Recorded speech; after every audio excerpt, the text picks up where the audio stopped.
बिस्मिल्लाहिर्रहमानिर्रहीम। अस्सलाम वालेकुम नाज़रीन, प्रोग्राम मुकाबिल में मेरे और आमिर मतीन साहब की तरफ से तमाम देखने वालों को हम खुशामदीद कहेंगे। आज के मुकाबिल प्रोग्राम के अंदर नाज़रीन, अमरीकी सदर जो है वो सऊदी अरब पहुंचे, उसके बाद अब वो कतर पहुंच चुके हैं। वहां पर भी अरबों डॉलर्स के एग्रीमेंट्स हैं जिनके ऊपर सिग्नेचर्स हो चुके हैं, मगर वो जहां भी जा रहे हैं अपनी हर तकरीर के अंदर इंडिया और पाकिस्तान के दरमियान जो सीज फायर के बदले तिजारत का मामला है उसका तमगा वो अपने सीने पर सजा रहे हैं। पाकिस्तान तो इस पूरी सूरत हाल का खैर मकदम कर रहा है, मगर अगर भारत की बात करें तो वो इस पे सिरे से ही मुकर गया। जैसे इंडियन तर्जुमान दफ्तर खारजा की तरफ से ये स्टेटमेंट जारी किया गया है कि पाकिस्तान के साथ सीज फायर के बदले में तिजारती पेशकश की जो खबर है ये खबर ही गलत है। तो क्या अब यहाँ पर सवाल उठता है कि इंडिया ने अब अमेरिका के साथ भी अपने सिंग फंसाने का फैसला कर लिया है? इसके ऊपर और खित्ते की सियासत पे हम बात करेंगे, मगर पाकिस्तान के हालात को भी मद्देनजर रखेंगे और खासतौर पे पाकिस्तान की इकोनॉमी के हालात के ऊपर भी बात होगी कि ऐसा बज़ाहिर लगता है, तासुर आ रहा है, बयानात से पता चल रहा है कि शायद पाकिस्तान की इकोनॉमी जो है वो बेहतरी की जानिब गामजन है, मगर अगर हम स्टेट बैंक की बात करें तो वो हुकूमत के कर्जे से बड़ा परेशान है। पाकिस्तान के अंदर हालात क्या है इकोनॉमी के और पॉलिटिक्स के हवाले से, इसके ऊपर हम बात करने जा रहे हैं। लेकिन सबसे पहले आमिर साहब, ऐसा लग रहा है कि इंडिया एक नहीं कई महाजों पर इस वक्त खड़ा होने की कोशिश कर रहा है और शायद जो आंखें वो पाकिस्तान को कभी दिखा रहा था, अब इंडिया की तरफ जो वो उसकी नज़र है अमेरिका की तरफ, वो भी थोड़ा टेढ़ी सी आंख से देखना शुरू उसने कर दिया हुआ है। इंडिया के मामला ये हैं जी, ये इंडिया का जो वर्स्ट नाइटमेयर ये है कि उनका शिमला मुआहदे से लेके आज तक 50 साल से अब ये स्टांस है कि जी ये पाकिस्तान और इंडिया के दरमियान मामला है, ये बामी बायलैटरल इशू है, तो वो बाहर किसी की भी मुदाखलत पसंद नहीं करते। अब सूरत हाल ये हुई कि ये कोई अमेरिका के कहने पे ये जंग बंदी नहीं हुई, ये भारत ने ना सिर्फ अमेरिका को और भी ममालिक को फ़ोन करवा के ये दरख्वास्त की और ये उनकी शिकस्त थी। हमारी शुरू से ही यही पोजीशन थी कि हम जंग नहीं करना चाहते, मगर अगर हमारे पे मसलत की गई तो हम ईंट का जवाब पत्थर से देंगे, और वो पत्थर से दिया। जब पत्थर ज़्यादा हो गए उनका हमने एंटी एयर डिफेंस सिस्टम जो है वो मलियामेट कर दिया, मलियामेट कर लिया, ये कम अज़ कम डिसरप्ट कर दिया, और उनके यहाँ जो मिसाइलों की वो छाड़ हुई। याद रहे कि 50-60 साल से उनके शहरों ने उनके ये देखा ही नहीं था। हमारे यहाँ तो बैटल हार्डन लोग हैं, हमें आदत पड़ गई है दहशत गर्दी की जंग से नबर आज़मा होने के लिए। हमने अफ़गानिस्तान के सारा आफ्टरमैथ भी बर्दाश्त किया हुआ, तो उनको ये आदत ही नहीं थी। कश्मीर के अलावा बाकी जब ये पूरा आप देखें ना, गुजरात, राजस्थान और पूरा पंजाब, कश्मीर, ये जब बमबारी शुरू हुई शहरों के ऊपर, वो ड्रोन आए और रात के वक्त जो है ब्लैकआउट हुआ और मिसाइल गिर रहे हैं, तो उससे जो भगदड़ जो मची, उससे फिर एकदम प्रेशर आया और उनको ये अपनी दरख्वास्त पे ये बंद करवाना पड़ा। अब वो गए हैं फंस के प्रेसिडेंट ट्रंप जो हैं वो इसका वो ही इज़ ऑन अ रोल कि वो इस वक्त ट्रंप जो हैं वो पिछले चंद दिनों के अंदर जो है आप देखिए उन्होंने यूक्रेन का मसला भी काफ़ी हद तक वो भी हल होता नज़र आ रहा है, ईरान पे भी स्टांस बदला है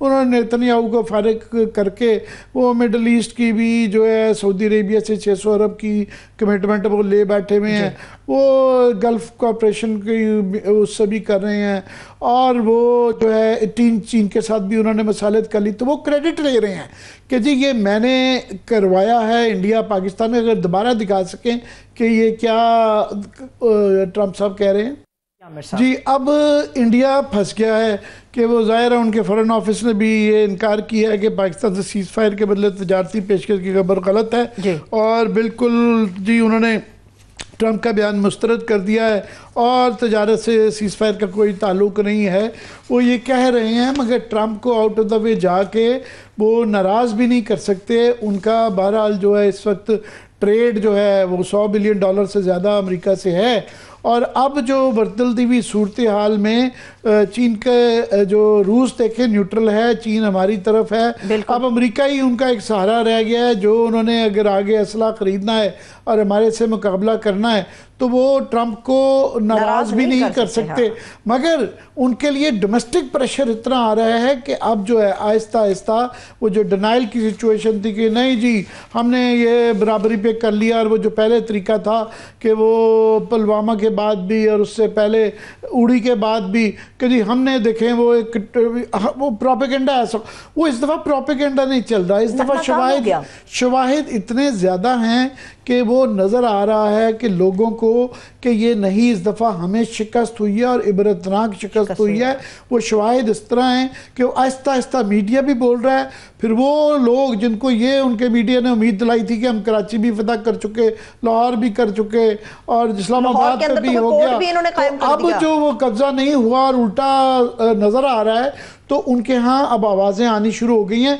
अगर वो दिखा सकें कि ये रमेश कुमार जो हैं ये इंडिया के बाइज्जत तरीन सहाफ़ियों में से हैं, इनका NDTV पे प्रोग्राम बंद करवा दिया, इंडिपेंडेंट सहाफ़ी हैं, हिंदी ज़बान शुद्ध हमारी भी आजकल बड़ी अच्छी हो गई है, तो ये सूत्रों के अनुसार ज़रा ये चेक करें क्या।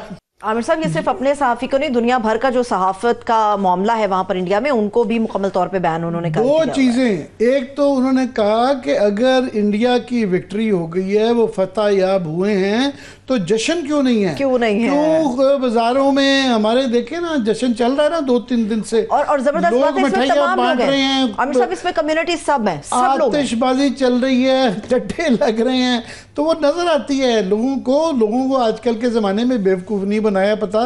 ये जो फतह होती है ये चीख चीख के बोलती है, तो वो कहते हैं कि यहाँ पूरे मुल्क के अंदर एक शोक का समा है, कोई की आवाज़ हो रही है, मारकुटाई हो रही है। तो ये रमेश कुमार साहब यही कह रहे हैं कि वो जश्न की तरह है, अगर वो हो गई है तो मोदी साहब थोड़ी सी कोशिश तो कर रहे हैं, कोई 1-2 जगह तकरीरें भी की हैं, माहौल नहीं बन रहा। दूसरा उनका ये जो स्टांस के जनाब, ये पहले वो कहते थे कि जी कारोबार नहीं करना, पाकिस्तान के साथ ट्रेड नहीं करनी, पाकिस्तान के लोग भी सफारतकार भी निकाल दिए, तो उनका जी अब ये ट्रंप साहब कह रहे हैं कि ये कारोबार का बीच में एलिमेंट था। हाँ। तो ये इतने ज़्यादा सवाल खड़े हो गए हैं कि वो उनको इंडिया में जवाब नहीं दे पा रहा, वो बिल्कुल बेबस हो गए हैं।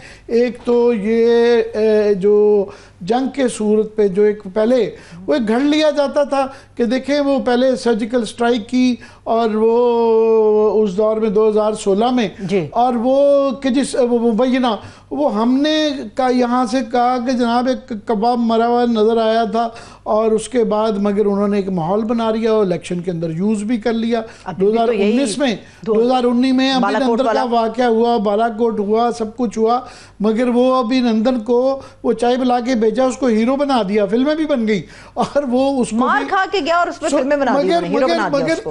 इस दफ़ा जो है वो उनका प्रोपेगेंडा कारगर नहीं हो रहा, और वहाँ पे जो है अपोजिशन भी, एक तो मीडिया जो था वो गोदी मीडिया जो है कि एक बड़ा 5-10 साल से उनका ये सिलसिला चल रहा था, एक पब्लिक क्लैमर उसके अगेंस्ट जो उठ खड़ा हुआ है और बहुत ज़्यादा लोग तनकीद कर रहे हैं।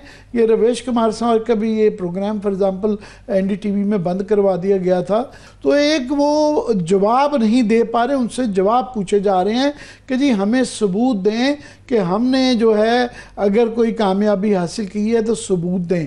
फिर ये है कि आहिस्ता आहिस्ता वो इतलाएँ आ रही हैं, फॉर एग्ज़ाम्पल 5 जहाज़ का जो है वो उन्होंने डिनाई भी नहीं किया, उनके स्पोक्समैन से जब पूछा गया तो उन्होंने टाल दिया, अभी भी जारी है, तो वक्त आएगा तो बताएंगे नहीं, वो कब आएगा। पूरी दुनिया, असल में पूरी दुनिया में शर्मिंदगी हो रही है कि इस वक्त जो है अभी अब दुनिया के तमाम मीडिया, तमाम जो थिंक टैंक्स हैं, वो कोई 4 कह रहा है, कोई 5 कह रहा है, कोई 6 मान रहा है, मगर सभी मान रहे हैं। यहाँ तक कि रफाल ने, फ्रांस की अपनी इंटेलिजेंस ने CNN को ये कहा। तो अब जो है ये एक ना सिर्फ कि ये एक शिकस्त है, बल्कि इसको स्टडी किया जा रहा है कि जनाब ये एक चमत्कार जो हुआ है, ये इससे वॉर हिस्ट्री तब्दील हुई है, जंग लड़ने के निज़ाम में तब्दीली आई है, एक इनकलाब आ गया है। सो दुनिया भर में ये अगले लेवल पे स्टडी किया है। वो इंडिया का ये अब ये कह देना एक अपने आप बेवकूफ़ बनाना है और अपने आप को मजाक उड़वाने वाली बात है। सो इसलिए वो जो एक मिथ बनाई हुई थी, एक माइटी इंडिया और स्ट्रॉन्ग इंडिया और गोल्डन इंडिया, तो अब एकदम से उसके बाद से ये जो शिकस्त है ये एब्जॉर्ब नहीं हो रही, इसकी वजह से ये प्रॉब्लम आ रही है। ये भी वाज़ेह हो गया है कि भारत अमन भी नहीं चाहता, क्योंकि जब से ट्रंप की तरफ से आमिर साहब भारत का लफ्ज इस्तेमाल करके उन्होंने बताया कि जी ट्रेड के ऊपर आकर सीज फायर हुआ, तब से इंडिया के अंदर बहुत ज्यादा हंगामे फूटे हैं और तब से क्वेश्चन बहुत ज्यादा उठाए जा रहे हैं। जी, अब बात ये है कि अभी इसका जो है ना डायरेक्टली दो तरीके इसके रिपरकशन हैं, क्योंकि ये जो रिएक्शन वहाँ पे आया है, एक तो रिएक्शन ये था कि हो सकता है कि जो अक्लमंद लोग हैं उनके कह रहे हैं कि जनाब साथ में उन्होंने जो ये एक धमकी दे दी है कि अगली दफ़ा भी जब कोई पहलगाम होगा तो वो ये जंग होगी, तो वो लोग कह रहे हैं कि जनाब ये आप हर दफ़ा ये धमकी नहीं दे सकती, धमकी वो दें जिसके ऊपर आप अमल दरामद कर सकें। तो समझदार लोग ये कह रहे हैं कि आप जड़ पे जाएं। जड़ क्या है? जड़ कश्मीर है। और ये आहिस्ता आहिस्ता उनके यहाँ समझ आ रही है कि ये मामला शुरू कहाँ से हुआ, ये जो हमारा और चीन का जो ये ताल्लुक था ये कैसे हुआ, क्यों हुआ। कई दहाइयों से हमारी दोस्ती थी, मगर ये जो दोस्ती को जो तक़वियत दी गई, ये इसकी जो कट ऑफ डेट थी 2019 थी। मामलात इनके जो ख़राब हुए घूम फिर के 370 को एब्रोगेट करने से थे, क्योंकि वो ना सिर्फ कि उस वक्त उन्होंने पाकिस्तान को और अपनी मुस्लिम अक़लियतों को और कश्मीरियों को दबाने के लिए ये यूनियन का हिस्सा तो कश्मीर को बना लिया, उन्होंने चाइना को गौर नहीं किया था। ये मैं तकरीर दिखाना चाहता हूँ जहाँ से भारत के मामला निपटे। अगर अमित शाह साहब की वो तकरीर पार्लियामेंट में दिखा सकें, ये एक वो तकरीर थी जिससे भारत को जो ले बैठी, जिसके मामला जिसके बाद से खराब तर आज तक होते गए हैं। उसके बाद से हालात जो है ना वो आउट ऑफ कंट्रोल है। ये जो एब्रोगेशन के बाद ये पार्लियामेंट में इन्होंने अपनी लोकसभा में ये तकरीर की और इसके अंदर वो एब्रोगेशन का जिक्र था, साथ में एक्साई चिन्ह जो कि अब चाइना 1962 की जंग के अंदर उन्होंने अपना वो हिस्सा ले लिया था, तो इन्होंने कहा कि हम जो है आज़ाद कश्मीर पे भी कब्ज़ा करेंगे, एक्साई चिन्ह पे भी करेंगे। ये वो एक जुमला था जिसका चीन ने नोटिस लिया, और चीन का एक उनकी डिप्लोमेसी का स्टाइल है कि वो बड़ी लाउड नहीं है, वो बड़ा सटल होता है। तो उसके बाद उन्होंने कहा कि हम याद रहे कि आपका हमारा मुआहदा ये था कि चीन की जो लद्दाख की या कश्मीर की जो ज़मीनी हक़ाइक़ हैं उसमें कोई तब्दीली नहीं लाई जाएगी, स्टेटस को नहीं लाई जाएगा। तो हम पार्टी हैं, आपने ये इसका स्टेटस कैसे कश्मीर का तब्दील कर लिया। इन्होंने गौर नहीं किया और उसके बाद गलवान की जंग हुई और स्वाब थे। उसके साथ ही फिर हमारे साथ जो चीन की जो रिलेशनशिप है वो फिर ये जो हफ्ता पहले 6 और 7 की रात को जो करिश्मा हुआ है, ये उसका फाइनल ट्रेलर था, क्लाइमेक्स उसका हुआ, क्लाइमेक्स भी नहीं, अभी शायद ये फिल्म जारी है, मगर इसकी इब्तिदा 2019 से शुरू हुई है। तो इस मामले को अगर इंडिया को दुरुस्त करने का अक्लमंद हो तो ये कश्मीर को ही, जब तक कश्मीर का मसला नहीं हल होगा तो उनका चीन से मसला नहीं हल होगा, उनका हमारे से नहीं हल होगा, और कश्मीरियों भी उनको भी ये मसला रहेगा। तो ये उसी राह में, तो ये बड़ा इम्पोर्टेंट है जी। तो मैं ये सिर्फ कह रहा था कि इसके बाद जो है अब सूरत हाल ये है कि ये इस 6 और 7 के बाद जो हुआ और उसके बाद जो मज़ीद हमारी और उनका मिसाइल्स का एक्सचेंज हुआ, तो अभी एक पैराडाइम बदल गई है। अभी जो है पाकिस्तान जो है वो दुनिया भर में हमारी इज़्ज़त बहुत ज़्यादा बढ़ी है। इवन के ये सिर्फ ट्रंप साहब ने कश्मीर का जिक्र नहीं किया, जो इनके लिए सबसे बड़ा नाथमा होता है ना कि वो कश्मीर इंटरनेशनलाइज करना होता है, अब वो इंटरनेशनलाइज हो गया। पूरी दुनिया ये बात कर रही है कि जनाब यार हमें पैरिटी मिल गई है कि वो लोग पहले भी हम अपने आप को हमने कभी भी उनसे कम नहीं समझा, मगर अब दुनिया मान रही है कि जनाब इतनी बड़ी उसको ताकत को इन्होंने सरनगू किया है, तो पाकिस्तान के अंदर हमें संजीदगी से लोग ले रहे हैं। तो ये J-10C, अब J-10C जो है ये एक उसको स्टडी किया जा रहा है, बल्कि ये पेरिस में, ये मैं खबर देता जाऊं कि पेरिस शो हो रहा है जून में। ये गालबन जून की 16 या 18 को के दरमियान में ये J-10C को पहले जो है पेरिस शो जो दुनिया के बड़े एयर शोज होते हैं उसके अंदर अंदर, तो ये इसको एंट्री नहीं दी गई थी। उन्होंने कहा जी उनका ये बड़ा कमजोर जहाज है, तो ये इस काबिल भी नहीं है कि इसको जो है ना नुमाइश के लिए कराया जाए। अच्छा। तो अब जो है ये J-10C जो है ये पेरिस शो में ये सबसे ज्यादा देखा जाने वाला जहाज के बाद जो भारत को हमने दिखाया है। ये दिखाया जाएगा और ये कहा जा रहा है कि पूरे दुनिया के वहाँ पे रफाल ज़ाहिर पेरिस में है यानी फ्रांस में है, और फ्रांस का रफाल के साथ जो हो चुका है उसके बाद तमाम दुनिया जो है वहाँ जो है ऑफ कोर्स जो है अमेरिकन भी होंगे, रूसी भी होंगे, जो है फ्रेंच जहाज़ भी होंगे, ब्रिटिश भी होंगे। तो सारी वो कह रहे हैं कि उसकी पूरे पेरिस शो की जो नजरें हैं, जो सेंटर जो होगा, जो फोकस है वो J-10C और PL-15 एक हाउस होल्ड नेम बन गए हैं।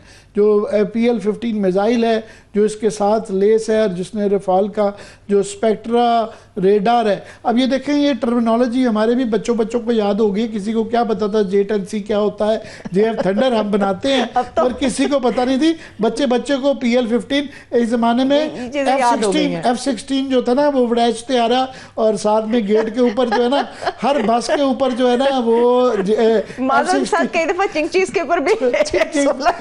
F-16 को ये हासिल था ये एजाज। अब ये J-10C और JF थंडर जो है ये इन जहाज़ों को ये है कि ये हर जगह आप देखिएगा ये जितनी जो ट्रांसपोर्ट चलती है ट्रकों से लेके हर जगह आपको J-10C आएगा। तो ये किस्म की हमारे लिए ना सिर्फ कि हमारे लिए नेशनल प्राइड बन गई है, चीन के लिए भी नेशनल प्राइड बन गई है।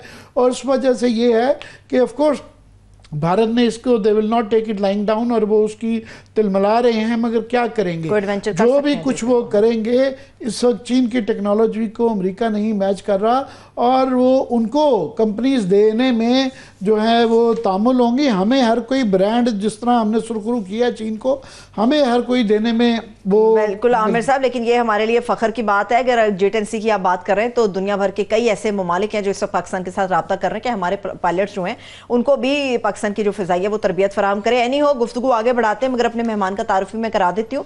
हमारे साथ इस वक्त साबिक वजीर खजाना और सेक्रेटरी जनरल अवाम पाकिस्तान पार्टी मिफ्ता इस्माइल साहब मौजूद हैं। सर आपके वक्त के लिए बेहद शुक्रिया। जी मिफ्ता, अगर आप मेरा इब्तदाइया सुन रहे थे, क्योंकि आजकल जो सारी ये जो बहस है वो इसके गिर्द है, मगर आपकी बड़ी, क्योंकि मैं इसको ज़रा इकनॉमिक एंगल से भी करना चाह रहा हूँ कि हमारा एक इम्बैलेंस ही कह लें कि माशाल्लाह हमने डिफेंस के शोबे में इंडिया जो कि हमारे से इतनी बड़ी ताकत है उनको सरनगू किया है, और मगर वो उसके बाद एक नया कंपटीशन छुड़ेगा। उनके यहाँ आवाज़ सुनते हैं हम कि जी वो कहते हैं हम इकनॉमिकली जो है ना वो हमें मज़ीद जो है ना फंसाने की कोशिश करें। तो इस मुकाबले में जो कि ये रेस ज़्यादा बढ़ गई है, आपके ख्याल में पॉलिटिकली एंड इकनॉमिकली हमें इसके लिए तैयार करने के लिए क्या करना चाहिए? जी देखिए, ये बात आपकी एकदम दुरुस्त है कि हिंदुस्तान जो है वो हर किस्म से पाकिस्तान को पीछे दिखाने, नीचे दिखाने या पसपा करने की कोशिश करता है। और जब इस बार जब इनको ये शिकस्त हुई है अल्लाह ताला की मेहरबानी से, अस्करी शिकस्त हुई है, फौजी शिकस्त हुई है, तो अब ये माशी जो शोबा जाते हैं उसमें ज़्यादा वो हमारे खिलाफ कोई कॉन्स्पिरेसी करेंगे या कोई साजिशें करेंगे। एक चीज़ वो ये कर सकते हैं कि जो पाकिस्तान की एक्सपोर्ट की आइटम्स हैं, बेडशीट्स वगैरह हम बड़ी बेचते हैं, कुछ गारमेंट्स हैं, कुछ डेनिम का कपड़ा है, और वो करते भी रहें, उन चीज़ों पे वो ज़्यादा रिबेट्स देते हैं ताकि पाकिस्तानी बायर्स को अच्छी तरह पैसे ना मिल सकें या उनकी मार्केट टूटे। एक तो ये जाहिर है वो करते हैं। एक उसका सलूशन जो हम कर सकते हैं वो कि अपना एक्सपोर्ट डाइवर्सिफाई कर दें, कि इतनी सारी चीज़ें एक्सपोर्ट कर रहे हो कि हिंदुस्तान कहाँ कहाँ अपना रिबेट्स देना शुरू करेगा। दूसरी चीज़ ये है कि देखें आमिर भाई, कोई सब्स्टिट्यूट नहीं होता तालीम का, ठीक है। सबसे अच्छा इन्वेस्टमेंट जो होता है ना वो किसी फैक्ट्री लगाने से, किसी ब्रिज बनाने से, किसी रोड बनाने से, कोई बिजली घर लगाने से, सबसे अच्छा इन्वेस्टमेंट जो है वो तालीम है।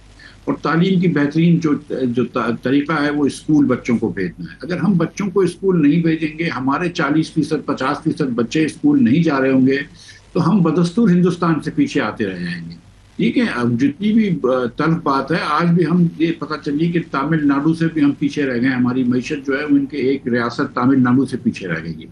तो अल्लाह ताला की बड़ी मेहरबानी है कि हम ये जंग जीते हैं और हमने अपनी जो है वो अपनी इंफरादियत या अपनी आज़ादी को बरकरार रखा है। और लेकिन हमको इस बात से तो कोई डाउट नहीं होना चाहिए कि हिंदुस्तान के अज़ाइम क्या हैं। आप 8, 9, 10 बिलियन खर्च करते हैं, वो 75 बिलियन खर्च करता है फौज पे। आप ज़्यादा अफोर्ड इसलिए नहीं कर सकते कि आपकी मईशत छोटी है, तो आपको मईशत बढ़ानी होगी इस नेबरहुड में रह के। आपको अमीर होना पड़ेगा और उसका तरीक़ेकार यही है कि गरीब लोगों को आगे लेकर आएँ, तालीम दें बच्चों को, सेहत दें लोगों को। और ये जो किस्म की नाक़िस हुक्मरानी है हमारी और नाक़िस हुकूमतें हैं, इनसे जान छुड़वाएं। देखें, ये जब तक ये जो लोग आज बरसर इक़्तिदार हैं ये बरसर इक़्तिदार रहेंगे तो हम कहीं नहीं पहुँचेंगे, माज़रत के साथ। मिफ्ता, अभी बात यह है कि ये अभी वक्ती तौर पे हमने उनसे फतह कर ली है हासिल, मगर ये है कि भारत बहरहाल उसको आप हल्का नहीं ले सकते। उनके 650 बिलियन के उनके रिजर्व्स हैं, उनकी $5 ट्रिलियन से ज़्यादा की जो है इकॉनमी है, फिर उनका डिफेंस का बजट $80 बिलियन है हमारे 10-11 के मुकाबले में। तो ये जो हम अभी तक वो जो कहते हैं ना चेपियाँ लगाना कि ये छोटे छोटे वो जो बजट के अंदर हम पेश कर देते हैं, बिल्कुल वो एक तो आप हमेशा ये कहते रहते हैं कि अगर हमने ये लड़ाई लड़नी है और मुल्क को आगे लेके जाना है तो हमें इस्लाहात मेजर जो, और वो भी जो है छोटी नहीं बड़ी सर्जरी करनी पड़ेगी। तो वो बड़ी सर्जरी में अब बजट भी आने वाला है, क्या चीज़ें हैं, पहले भी ज़रूरी था, अब शायद हमारी बका का मसला बन गया है, हमें 1, 2, 3 क्या करना चाहिए फौरी तौर पे? देखिए, हम जैसे कुछ लोग जब एनएफसी की बात करते थे तो लोग हमको कहते थे तुमको सिर्फ डिफेंस का बजट बढ़ाना है, जबकि ये बात दुरुस्त नहीं है। लेकिन जाहिर है कि अब आपको डिफेंस के बजट की भी अहमियत पता चल गई ना। आपको अगर आप इस नेबरहुड में रह के भारत से आपको वो करना है तो आपको डिफेंस तो एक एडिक्वेट देना पड़ेगा। उस बात को एक सेकंड पार्क कर दें, आप एडिक्वेट डिफेंस देना पड़ेगा, लेकिन भारत जाए बाढ़ में, आपने अपने मुल्क में भी तो आगे बढ़ना है ना, लोगों को भी तो आगे बढ़ाना है ना। एवरेज पाकिस्तानी जो है वो अगर 70% गरीब हो गया एवरेज भारतीय से, या 80% गरीब हो गया एवरेज बांग्लादेशी से, तो वो एवरेज पाकिस्तानी का तो कसूर नहीं है ना, वो हमारी हुक्मरानी का कसूर है। ये नाक़िस हुक्मरानी जिस तरह हो रही है, देखिए गुजारिश ये है कि 18 साल से पीपल्स पार्टी सिंध में हुकूमत कर रही है। आपको सचमुच ये लगता है कि पीपल्स पार्टी का मकसद जो है वो लोगों को आगे लेकर आना है, मुल्क में तरक्की करनी है, सूबे के अंदर बेहतरी लेके आनी है? अगर इनका ये मकसद होता तो आज नजर आ चुकी होती। 11 साल से इमरान खान साहब वो केपी में हुकूमत कर रहे हैं। आप सचमुच ये समझते हैं कि पूरे केपी के अंदर अली अमीन गंडापुर से बेहतर मुनासिब चीफ मिनिस्टर नहीं मिल सकता? सीरियसली कोई बंदा नहीं है। ये मुस्लिम लीग पिछले 18 साल में से 16 साल हुकूमत कर चुकी है पंजाब के अंदर। आज भी पंजाब में 1 करोड़ 10 लाख बच्चा क्यों बाहर है, स्कूल से बाहर है? आप जो इतने बड़े बड़े दावे करते हैं, तो आपको, और आमिर भाई आप तो जर्नलिस्ट बैठे हुए हैं, आपको तो रोज स्टोरियां आती होंगी आज पंजाब में करप्शन की, इसमें अब क्या डाउट रह गया है? सो द थिंग इज कि क्या हम अगर यही करेंगे कि हमारी पूरी सियासत जो है वो मेरे नवासे और आपके पोते को आगे लेके जाने की है, तो फिर वो और बात है। लेकिन अगर मुल्क को कौम को आगे लेकर जाने की है तो फिर हमको वो चीजें करनी है। अब क्या क्या करना है? एनएफसी अवार्ड मैंने कहा है 1-1.5 साल शहबाज शरीफ ने जाया किया, 3 साल क्या 15 साल से ये पता है कि जब तक आप एनएफसी अवार्ड चेंज नहीं करेंगे, जब तक आप सूबों को कहेंगे कि अपना टैक्स खुद लगाओ और कुछ अखराजात में सूबों को कम नहीं लेकर आएंगे, आप बजट डेफिसिट खत्म नहीं कर सकेंगे। बजट डेफिसिट खत्म नहीं करेंगे तो आप ग्रोथ नहीं कर सकेंगे। तो वही होगा कि हर साल आपके यहाँ पॉवर्टी बढ़ती रहेगी, अनएम्प्लॉयमेंट बढ़ती रहेगी, आप लोग जो है वो हर चीज पे ज्यादा टैक्स दे रहे हैं। अब पाकिस्तान में दूध पे तो टैक्स लग गया, अब देखते हैं ये बजट पे क्या आता है। दूसरी चीज, आपको निचकारी करनी पड़ेगी। इस हुकूमत यकसर निचकारी में फेल होगी, कोई निचकारी नहीं कर पाई। बस ये कमेटियों पे कमेटियां बना रहे हैं, निचकारी एक पैसे की नहीं। तीसरी चीज है, आपको लोकल गवर्नमेंट को डिवॉल्व करना पड़ेगा चीजों को, लोकल गवर्नमेंट तक पावर्स देने पड़ेंगे और लोकल गवर्नमेंट को इंडिपेंडेंस देनी पड़ेगी और खुद मुख्तारी देनी पड़ेगी। वो आप करना भूल गए। चौथी चीज है कि आपको हुकूमत का डायरेक्ट इख्तियार कम करना पड़ेगा, हुकूमत का फुटप्रिंट खुद छोटा करना पड़ेगा। हर जगह हुकूमत के रेगुलेशंस होने जरूरी नहीं है। हुकूमत को अपने आपे में रखें, उसको अपने एक जामे में डालें, क्योंकि हुकूमत हमारे लिए कोई हमारे लिए आसानी नहीं पैदा करती है। हम में से अगर कोई भी, आप किसी से भी पूछ लें तो कोई ये नहीं समझता है कि पाकिस्तानी पुलिस जो है किसी भी सूबे में है वो हमारे लिए रहमत है। ये लोग समझते हैं ये हमारे लिए जहमत है। तो आपको हुकूमत को छोटा करना पड़ेगा और लोगों को डायरेक्ट कैश ट्रांसफर करें। अगर आप गरीब लोगों को, जिनको आप 20 में पैसे दे रहे हैं, उनको आप 10-15 हज़ार रुपए 25% पाकिस्तानी फैमिलियों को, करोड़ फैमिलियों को पैसे दें, 1500 अरब खर्च करें, और ये 1500 अरब आप सूबों के पैसे काटें, लेकिन दें उन 1500 अरब रुपए, लोग अपने बच्चों को खुद तालीम दे देंगे, लोग अपने बच्चों को खुद सेहत दे देंगे। ये मिफ्ता ये बड़ा कंसिस्टेंटली ये बातें करते हैं, मगर ये जो तमाम चीज़ें इन्होंने जिक्र की हैं ये इजियर सेड देन डन। इसके लिए बड़ी मजबूत गवर्नमेंट चाहिए। फॉर एग्जाम्पल NFC प्रोड्यूसर, जब वो उनसे रब्ता कायम हो तो कनेक्ट कर दीजिएगा। NFC जो है वो बिल्कुल उनकी जो है बुनियादी नुक्ता ये है कि सूबे अपनी जिम्मेदारियां पूरी नहीं करते हैं, और जो NFC का भी निज़ाम है उसके अंदर ये है कि बहुत ज़्यादा बड़ा पोर्शन जो है वो 53% का जो रेशियो वो आया हुआ है वो सूबों के पास है। सूबे वो अपनी जो उनके एंड पे उनको करना है वो जरूरत तो उसको रीनिगोशिएट करनी चाहिए, और उसके लिए बड़ी पावरफुल गवर्नमेंट चाहिए। तो ये मैं नहीं समझता हूँ कि ये गवर्नमेंट में इसमें दम है, ये तो छोटी छोटी चीजें नहीं कर पाते। तो और खास तौर पे फॉर एग्जाम्पल सिंध है, ये शहबाज शरीफ साहब के अंदर ये इतनी जान नहीं है कि वो ये कह सकें कि सिंध जो है उन्होंने सिंध वालों को बड़ी पीपल्स पार्टी को सूट करती है कि उनकी एक फीफडम है, और NFC और जो 19वीं तरमीम है उसके मुताबिक सूबों को एक वो जो बांग्लादेश में मुजीबर रहमान साहब मांगते थे उससे ज़्यादा आज़ादी मिल चुकी भी है, मगर जिम्मेदारी रहने को कोई तैयार नहीं है। और उसको अगर आप बात करेंगे तो वो एकदम जो है वो खुद पे हमला करार दे देते हैं उसको। फिर वो वफाक का जो है उसके ऊपर वो हमला कर दिया जाता है कि जी ये देखें हमारी जो है ऑटोनॉमी के ऊपर ये हमला है, और एकदम से वो सिंध के जो है ना पीपल्स पार्टी बन जाती है। तो ये इसके लिए बड़ा, ये भी बहुत बड़ा स्टेप है। दूसरा बिल्कुल है तो कहने को बेसिक डेवोल्यूशन, हर एक दुनिया में आज तक कोई मुल्क नहीं है जिसके अंदर जो है बल्दिया के बगैर डेवलपमेंट हो, जो नाला सड़कें हैं वो बिल्कुल। मिफ्ता मैं वही कह रहा था कि इसके लिए जो आप स्टेप्स कह रहे हैं ये आप हमेशा ये कहते हैं, और उसके लिए बड़ी मजबूत गवर्नमेंट चाहिए। इस गवर्नमेंट में आपको दम लगता है कि फॉर एग्जाम्पल शहबाज शरीफ साहब जो है सिंध को ही कह लें, पीपल्स पार्टी को ये कहेंगे NFC को आप रीनिगोशिएट करें, और वो ये करवा सकते हैं? ये सारे स्टेप्स आपने गिनवाए हैं सर। आज शायद मेरे ख्याल से शहबाज शरीफ साहब की सिंध में ज्यादा बात मानी जाती है बनस्बत पंजाब के, लेकिन उस बात को छोड़े ना, देखें ये एक सिस्टम का फ्लॉ है ना। आपने आगे बात की कि बिल्कुल अभी जो सूरत हाल है इसमें हालांकि मुश्किल भी होगा तो डिफेंस एक्सपेंडिचर का हमें करना पड़ेगा, मगर डिफेंस का एक अपॉर्चुनिटी भी हो सकती है कि फॉर एग्ज़ाम्पल जो हमारा JF थंडर है वो बड़ा लाइमलाइट में आया हुआ है। हमें इनको अपनी इन डिफेंस की प्रोजेक्ट्स को जो है प्रोडक्ट्स को कभी भी मार्केट करना ही नहीं आया कि $600 बिलियन की एक इंडस्ट्री है, और ये भी सऊदी अरेबिया में $100 बिलियन की तो सिर्फ आर्मामेंट की अमेरिका ने की है। तो ये इसको अगर सही तरीके से किया जाए तो ये सिर्फ एक जाए अपॉर्चुनिटी भी हो सकता है। देखिए जहाज बेचता JF थंडर जो है वो चाइनीज जॉइंट वेंचर है, तो उसको आप बेच सकते हैं। मुझे नहीं पता कि उसके क्या रिस्ट्रिक्शंस हैं क्या नहीं है। इतना आसान नहीं होता है वो जहाज बेचना, और वक्त लगता है, और इतने हमारे नहीं है कि हम अपनी भी डिफेंस की रिक्वायरमेंट्स पूरी कर लें और फिर हम और जहाज भी बेच दें। लेकिन चले वो अगर थोड़ा सा डिफेंस जहाज बेच देते हैं तो बड़ी अच्छी बात है, लेकिन द अगर आप ये सोच रहे हैं कि हमारी इसमें डिफेंस एक्सपेंडिचर्स कम हो जाएंगे तो वो बड़ा मुश्किल है। लेकिन the problem is not so much defence expenditure, the problem is कि हमारा पूरा हुक्मरानी खत्म हो गई है। We are not able to deliver anything to the people with the money that we spend on any program, whether it's health, education. हम और मैं और आज जो आज हमारा फख्र से सर ऊंचा है और आज जो हम खुश हैं वो इसलिए कि जो हमारी डिफेंस वालों से हमने कहा था कि यार ये काम आपने करना है, वो हिंदुस्तान से उन्होंने वो काम करके दिखाया, ठीक है। लेकिन जो हम पैसे तो चलो फिर इसके बाद हम नहीं सोचते कि चलो यार कितने पैसे गए, लेकिन हम ये बात साथ साथ सोचे ना कि हम अगर तालीम पे भी 1600 अरब रुपए लगाते हैं तो वहां पे हमको कुछ इसका फायदा मिलता है। अगर हम सेहत पे भी 1000 अरब रुपया लगाते हैं तो उसमें हमको क्या मिलता है। अगर हम ADPs और PSDP के ऊपर 3000 अरब रुपया इंफ्रास्ट्रक्चर पर लगाते हैं तो हमको उस पर क्या मिलता है। हम ये सिर्फ पैसे इसलिए तो खर्च नहीं करते कि MNAs और MPs जो थे वो कमीशन कमा सकें। अगर यही मकसद हो फिर ठीक है। अगर आपका मकसद तालीम के लिए नहीं देना है, लोगों बच्चों को तालीम नहीं देनी, सिर्फ नौकरियां अपनी मनपसंद लोगों को देनी है या नौकरियां बेचनी है तो फिर ठीक है।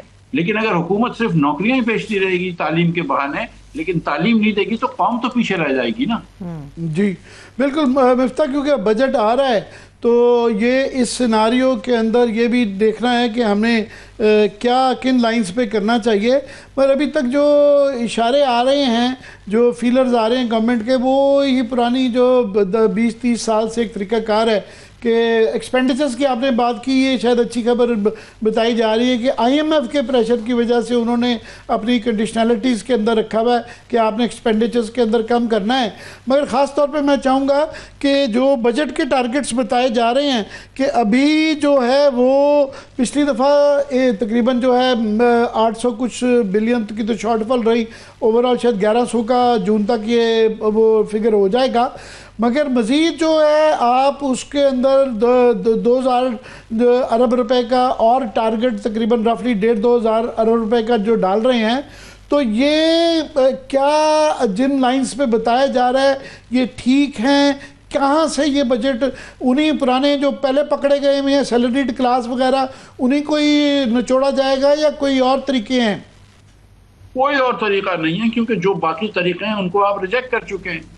आपने ये डिसाइड किया है कि सैलरी क्लास से ही मैंने टैक्स लेना है और इस बार इस 500 अरब रुपए से ऊपर तकरीबन 600 अरब रुपए तक इनसे लेंगे आप। आपने 38 या 5% टैक्स लगा दिया है। हो सकता है आप 1-8% इसको पिछले साल, क्योंकि 10% आपने टैक्स सुपर टैक्स लगाया था, तो हो सकता है उसमें से आप 2-2.5% कम कर दें और उसके बाद आप बड़े इस पर तालियां पीटेंगे कि मैंने देखो 2.5% कम कर दिया। वजीर आजम साहब जो है वो बड़ी बातें करेंगे, लेकिन वो 38.5% से अगर आप 36 पे ले आए तो क्या बड़ी बात हो गई। एक तो ये बात है। दूसरी बात यह कि आपको ये देखना है कि क्या आप हजारों एकड़ की ज़रई अराजी रखने वाले लोगों से टैक्स लेने के लिए रेडी हैं या नहीं है। जब आप उसका आंसर हमको सबको पता है कि आप वो नहीं लेना चाहते। आप क्या दुकानदारों से टैक्स लेने के लिए रेडी हैं? जवाब उसका भी हमको पता है। क्या आप बड़े बड़े रियल एस्टेट प्रोजेक्ट से टैक्स लेने के लिए रेडी हैं? जवाब उसका भी हमको पता है। क्या आप प्रॉपर्टी के ऊपर टैक्स लगाने के लिए रेडी हैं? जवाब उसका भी हमको पता है। ना आप अखराजात कम करने के लिए रेडी हैं। ये जितना भी IMF कह ले, मैं आपको बताऊं, ये PHDP में जितना ये खर्च कर सकते हैं, इस बार बहुत कम खर्च हुआ है इनसे, तो वो थोड़ा बहुत उधर रख लेंगे। ये अपने MNAs और MPAs के प्रोजेक्ट्स नहीं कम करेंगे। बहुत कम कर लिया तो जामिर बादशाह जरूर कम कर लेंगे, लेकिन अपने प्रोजेक्ट्स कम नहीं करेंगे। ये अपनी बोटी जो है ना, उसके लिए मुल्क का बकरा हलाल करते हैं। ये आप देख लीजिए कि 3500 अरब रुपया सिंध में हुकूमत में खर्च करता है। मुझे बता दीजिए किधर लगा चाहिए। ये आपने शो के प्रोजेक्ट्स बनाने हैं पंजाब में, ग्लास ट्रेन बना दी, एयर एम्बुलेंस लगा दी। जो सिंपल चीज है कि एयर एम्बुलेंस के पैसों से अगर आप 300 सुजुकी एम्बुलेंस डाल देते तो ज्यादा जाने बचा लेते, लेकिन जाहिर है आपको शो करना है। तो वो वाले प्रोजेक्ट्स करेंगे। लेकिन मैं आपको ये बता रहा हूँ कि जो बेसिक रिफॉर्म्स हैं जिससे मुल्क के अंदर तालीम बेहतर हो, सेहत बेहतर हो, आम आदमी की जिंदगी बेहतर हो, वो नहीं होगा। इस बार 6 या 5% का इन्फ्लेशन अगले साल, ये 7% का प्रोटेक्ट करेंगे। 1-2% ग्रोथ होगी, 10% ये बढ़ा सकेंगे। लेकिन मुझे नहीं लगता कि इतना भी इनका रेवेन्यू बढ़ेगा। अखराजात आप देख लीजिएगा कि बढ़ा लेंगे ये। और हुकूमत का असल टैक्स वो होता है जो अखराजात होते हैं जो वो खर्च करती है, क्योंकि वो कहीं ना कहीं से ले रही होती है, या डेट ले रही होती है, या टैक्स ले रही होती है। तो ये पैसे छापेंगे या डेट ले लेंगे। लेकिन ये मुझे इस हुकूमत की इस साल की कारकर्दगी देखने के बाद मुझे कोई इनसे बहुत अच्छी उम्मीदें नहीं है। मिफ्ता, आप ये जब बातें कर रहे हैं, हम भी थोड़े से कोई फिगर्स बताते हैं तो बड़ा बुरा मनाया जाता है। वो कहते हैं कि आज फॉर एग्जांपल अभी वॉल स्ट्रीट की एक जो है ना कोई बैरन की वो कोई सर्वे आया हुआ है, और क्या जी पाकिस्तान जो है ना एक मिरेकल कंट्री है, और देखें 40% से उन्होंने 1% पे जो है अपनी इन्फ्लेशन ले आए हैं, और ये इन्वेस्टमेंट के लिए वो है और बड़ा। और वो बहुत ज़्यादा कोट किया जा रहा है कि पाकिस्तान के अंदर इकनॉमिक मिरेकल हो गया है, और सिलेक्टिवली फिगर्स उठा लिए जाते हैं, मगर जो बाकी जो हैं, जो सॉलिड फिगर हैं, जो देखने वाले तरीके हैं, उसको इग्नोर करके वो कह रहे हैं कि आप भी गलत कह रहे हैं, मैं भी गलत कह रहा हूं। हमारे जैसे लोगों के ऊपर वो एक तलवार आ जाती है। क्या कहेंगे? यार देखें आमिर भाई, मुझको भी छोड़ दें और आपको भी छोड़ दें। ये जो 8 लाख पाकिस्तानी बच्चा रोजगार के लिए पाकिस्तान से बाहर जा रहा है, ये क्यों जा रहा है? अगर यहाँ पे दूध शहद की नहरें बह रही हैं, ये ऐसा क्यों होता है कि जब लीबिया से, अफ्रीका से, यूनान या इटली कश्ती जाती है, और खुदा न खास्ता जब कुछ अरसे बाद वो कश्ती उलट जाती है, कभी ना कभी हो जाता है हादसे, तो उसके अंदर आधे से ज्यादा पाकिस्तानी क्यों निकलते हैं? उसमें हिंदुस्तानी क्यों नहीं होते? उसमें बांग्लादेशी क्यों नहीं होते? उसमें सुडानी क्यों नहीं होते? उसमें इथियोपियंस क्यों नहीं होते? उसमें मेरे और आपके भाई बहन क्यों होते हैं पाकिस्तानी? इसलिए ना कि रोजगार ढूंढने जा रहे हैं, क्योंकि यहाँ रोजगार नहीं है।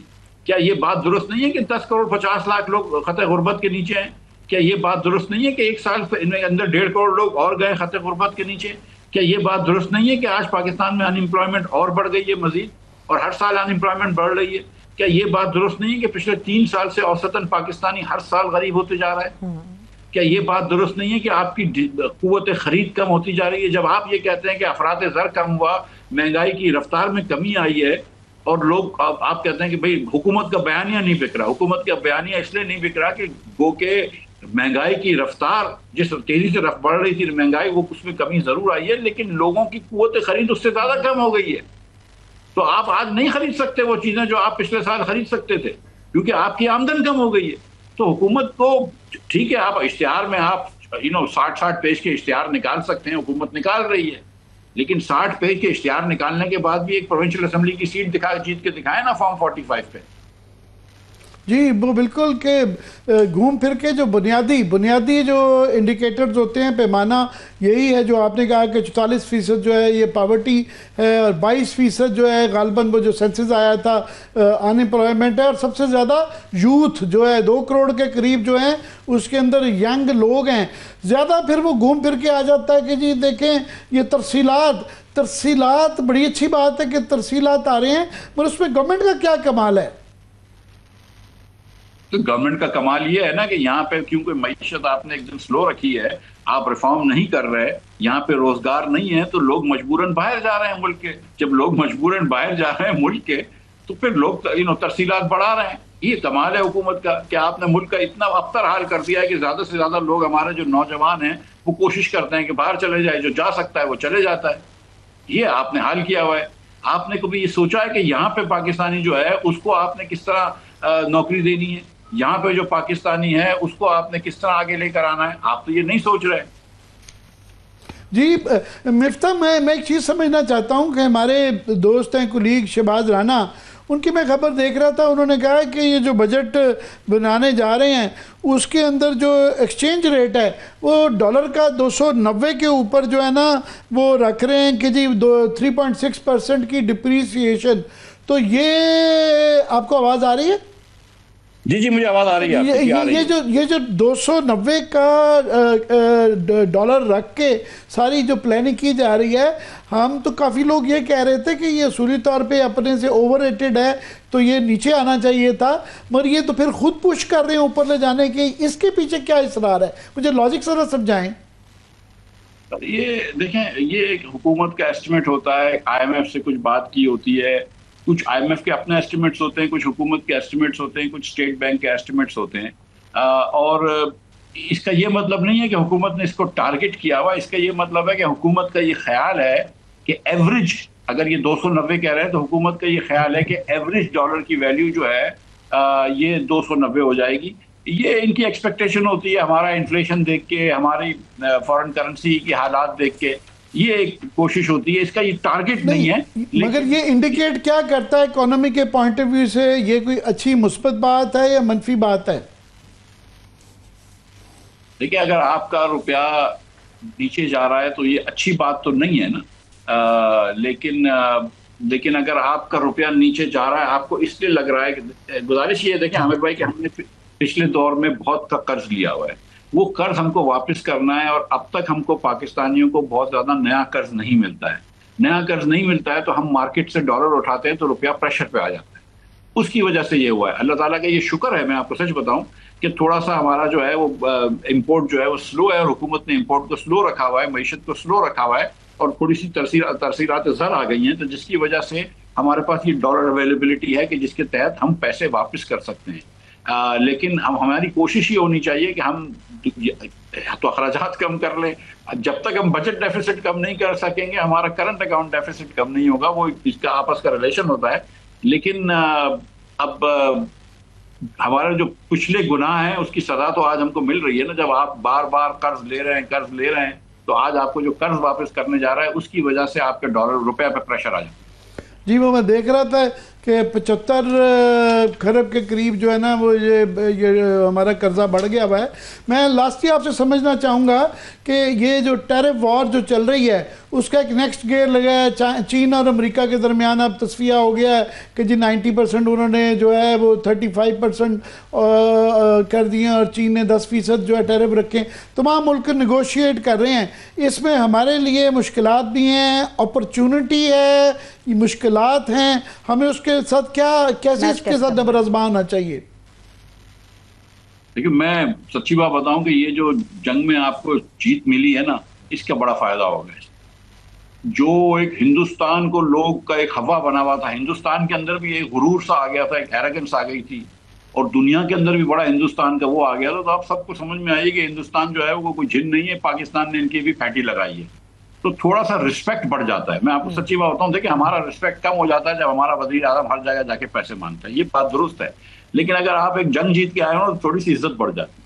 तो मेरा ये ख्याल है कि अल्लाह ने चाहा तो एक अच्छा अमेरिका से माहिदा हो जाएगा। थोड़ी सी अभी हमारी वो बन गई है क्रेडिबिलिटी, तो इंशाल्लाह अल्लाह खैर करेगा। और मिडल ईस्ट के ममालिक में भी जो है ना हमारी फौज की इज्जत बहुत बढ़ गई है। तो ये आई थिंक कि हम अमेरिका से एक अच्छी ट्रेड डील तो कर सकेंगे। कम से कम आज हमारे अफवाज ने या एयरफोर्स ने तो कम से कम ये ग्राउंड दे दिया है कि आई मीन द पॉलिटिशियंस को इन्होंने समझ लीजिए कि पेनल्टी स्ट्रोक दे दिया है। अब यहाँ से ये गोल मिस ना कर दें तो अच्छा है।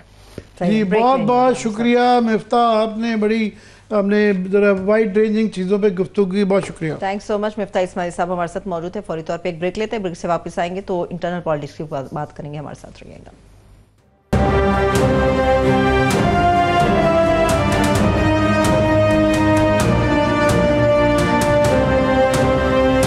बाद एक मरतबा फिर से खुशामदीद कहेंगे। आमिर साहब, ब्रेक पर जाते जाते मिफ्ता इस्माइल साहब ने बड़ी काम की बात की कि फौज की अब ये जो जंग के अंदर कामयाबी है उसके बाद जो गेंद है वो सियासतदानों के कोर्ट में है। पीपल्स पार्टी भी इसमें अपना फायदा समेटने की कोशिश कर रही है, नून लीग भी इसमें डेफिनेटली हमें नजर आ रही है, पीटीआई कैनवस से हमें गायब नजर आ रही है। हालांकि पीटीआई भी इसका ले सकती है, हासिल कर सकती है, लेकिन वो नहीं कर रहा है। क्यों? मैं पीटीआई पे आऊँ, मगर ये बहुत अहम बात की है मिफ्ता इस्माइल ने। हम भी ये कह रहे हैं कि इस जंग के जीतने के बाद हमारी इज़्ज़त बहुत बढ़ गई है। और ये जो हमारा तासुर था कि हम दुनिया भर में कर्जे मांगते रहते हैं और जो है प्राइम मिनिस्टर जो है बैगिंग बाउल लेके फिरते हैं, उसके बाद से ये हमने बड़ी इज़्ज़त कमा लिया। अब इसको कैश करने की बात है। और ऑलरेडी मैंने जिस तरह कहा कि ये क्योंकि ये टेक्नोलॉजी भी बिक रही है और हर एक को हमने ये मॉडल भी लिया है, तो ये JF थंडर और J10C जो हैं, ना सिर्फ के ये हमारे ये जहाज़ जो है पॉपुलर हुए हैं, इनको चलाने वाले लोग हमारे से बहुत कुछ सीखना चाहेंगे। और वो मुल्क सीखना चाहेंगे जिसकी बहुत लोगों को बहुत तकलीफ भी होगी। फॉर एग्ज़ाम्पल बांग्लादेश, मैंने कहा J10C वो भी ले रहे हैं। म्यांमार जो कि भारत का जो है बांग्लादेश के बाद फिर ये मिज़ोरम वगैरह ईस्ट आ जाता है, ईस्टर्न स्टेट्स के बाद आगे म्यांमार है। सो वो है, फिर इजिप्ट है। अब ये देखें कि इसराइल की भी सारी मोनोपोली है, उनके ड्रोन्स भी हमने न्यूट्रलाइज सारे किए हैं। तो लोग वो भी हमसे मिडिल ईस्ट में आज ख़ास तौर पे मोहम्मद बिन सुलेमान ने हमारा ख़ास तौर पे जिक्र भी किया। वो भी तकलीफ़ होगी। उन्होंने भी ये कहा कि ये सुलह होनी चाहिए, सिर्फ ट्रंप ने नहीं कहा। तो बिल्कुल ये हमारी एक गुडविल बनी है। हम उम्मीद ये है कि हम उसको कैच कर लेंगे। पीटीआई, हाँ, अब ये मैं कबल शोज़ब बीबी का देखता हूँ, इनका पहले भी जो है ये अब देखें कुछ ख़वातीन हैं पीटीआई की, वो उन्होंने बड़ी स्ट्रगल है, वो जेल में हैं, वो बड़ी बहादुरी से लड़ भी रही हैं। मगर ये जो बाहर हैं ख़वातीन, इनको अपना कॉन्डक्ट जो है वो बड़ा, अगर वो कम से कम कंट्रीब्यूट नहीं कर सकती तो इनका ये रवैया है कि इन्होंने वो जो है ये चलता रहता है। अब अलीमा खान के ऊपर बड़ा लीथल अटैक लड़ाइयों पे आ गई वो कि अपनी इंटरनल मीटिंग में गई या पता नहीं किसने लीक कर दी, क्या नहीं कर दी, हम वो इसलिए दिखा नहीं रहे हैं, ये नहीं चलवा रहे हैं। काफ़ी चैनल पे वैसे वो चल रही है, मगर वो अजीब जो किचन टॉक होती है, ये MNA बन गई हैं, इतने इनको इज़्ज़त तकरीम मिल गई है, मगर ये वाकई ही किचन टॉक। मैं डरता हूँ आप ख़वातीन से कि कोई ये इल्ज़ाम ना लग जाए जो है। मगर ये पैटी लड़ाइयाँ हैं। ये इन रवैयों के साथ इमरान खान मुझे बाहर नज़र नहीं आते कि वो निकल सकेंगे। कि ये रही इनका नहीं, सारी पार्टी का ही जो बाहर है। अब देखिए अली मीन गंडापुर का ग्रुप है, फलाने का ग्रुप है। में क्या ख्याल है, उन पे मेरा ख्याल है, मेरा जाती ख्याल है कि वो बड़े सुस्ता आदमी है, बड़े सुलझे हुए आदमी है, यही काफी है। मगर ये वो चेयरमैन पीटीआई के बनाने का शायद अच्छी चॉइस नहीं थे। लेकिन वो तो कायम है अभी भी। वो नहीं, वो इमरान खान ने जो भी उनके जहन में था इनको चेयरमैन बनाते हुए, उन्होंने कोई, आप देखें ना तो वो पब्लिक स्पीकर हैं, वो पता नहीं शायनेस है, कमज़ोर हैं, डरते हैं या क्या। इनको पब्लिक स्पीच में तो मैंने कभी नहीं देखा कि खुल के दबंग तरीके से जो भी आप कहें। जुनैद अकबर खुल के बात करते हैं अपनी, जो उन्होंने कहना होता है वो पता चलता है कि वर्कर से भी जुड़े हुए हैं और वो कहते हैं अपनी बात। ना ये पार्लियामेंट में अपनी चुस्ता, ना बतौर मतलब वो कोई तकरीर, मुझे इनकी कोई अच्छी याद नहीं है कि जिसके अंदर पता चलेगी जी आज गौहर खान ने पार्लियामेंट में तकरीर की। तो ना ही ये कोई अच्छे वकील साबित हुए हैं और ना ही इनका जो मेन रोल था एज चेयरमैन तमाम धड़ों को लेके साथ चलना। इन्होंने बजाय के इकट्ठे करना, ये खुद तकसीम, ये धड़ेबंदी का शिकार हो गए हैं। इन्होंने खुद धड़े, इस धड़े का हिस्सा होते हैं या दूसरे धड़े, सो ये मुनासिब नहीं है। दूसरा, ये जो बाहर इनकी लीडरशिप है पीटीआई की, जनरली इनके रवैये जो हैं वो ठीक नहीं हैं। कि for example Gauhar Khan for example, ये इनको जहां बुलाया जाए इनको हर जगह जाके अपने पार्टी का केस प्लीड करना चाहिए। ये सिलेक्टिवली एक दो जगह आते हैं। फॉर एग्जाम्पल हमने कई दफा बुलाया, ये नहीं आते। ये शिकवा नहीं, एक हकीकत है जो दो तीन जगह पे जहां इनकी मर्जी होती है तो बस ये जाते हैं, जहां इनसे कोई सख्त सवाल ना करे। ये इनका भी यही है, असद कैसर साहब का भी यही है।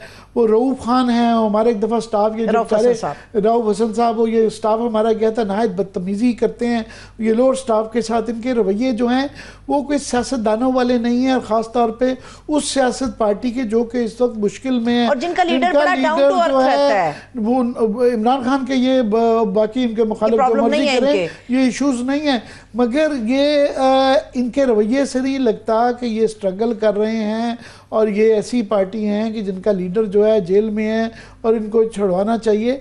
सो इनकी जो रोज़ जो है, बजाय इसके कि ये अपनी मज़ामत करें, अपनी पार्टी का कोई मतलब लाएअमल दें और उसके ऊपर अमल दरामद करें। स्टोरी जो पीटीआई की होती है, फलाने ने फलाने को ये कह दिया, फलाने ने को ये कह दिया, तो इस चीज़ से ही बाहर नहीं आते।